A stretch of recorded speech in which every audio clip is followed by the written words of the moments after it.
kimchi. So, diretso na ta sa paghiwa sa atong mangga.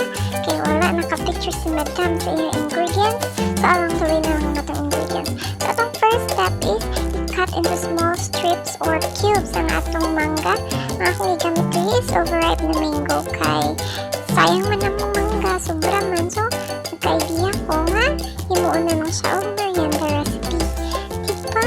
Dili mo sayang ang imo mangga. Next ang atong mga ingredients is, ang other ingredients rather, loaf bread di ay. Any brand sa loaf bread, breadcrumbs, at so ako siyang ikuhaan o ganang corner ang loaf bread.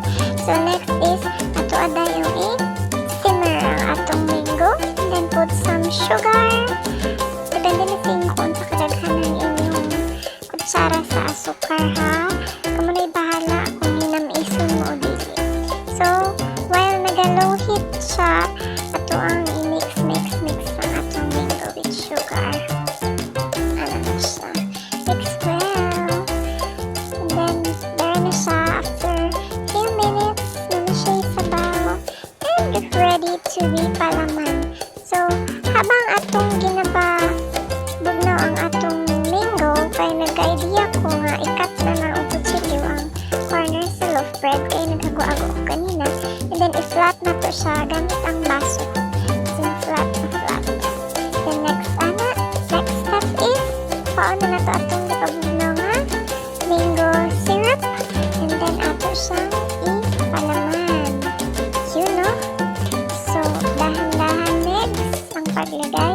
At siguraduhin paano siya ka na gusto na bugnaw na ang imong palaman para dili mapaso ang atong loaf bread. Mapaso siya. Para wala. Basta dapat bugnaw na. Para di ka mapaso. Ay, para kabot na. Basta bugnaw na siya dapat. Ano na siya. Tapos, itinidor ni mo ang tumoy-tumoy niya. Na. Or edges in English. So, ano pa? Tunok si Mayora.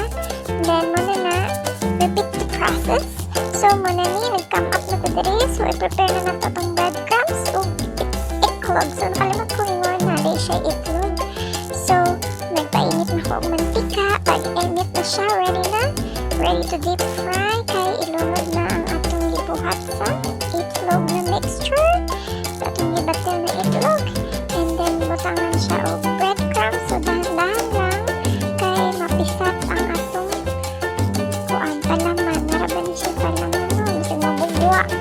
So, now, butangan na to siya dira. Okay? So, muna na siya. Muna ni ang baligtad na version. And we're done! OMG! As in, grabe dyan ni siya ka. Lami, super duper worth to try. Grabe ang akong igsoon naghan. Kasi nahurot ani. And, as in, grabe. Ito lang. Medyo pero. So, ang sobrang mango syrup or mango jam, pwede mo siyang ipalaman. Pwede mo itago sa ref, ipalaman for loaf bread nga, mango jam lang siya. So, muna niya ang atong mango pie.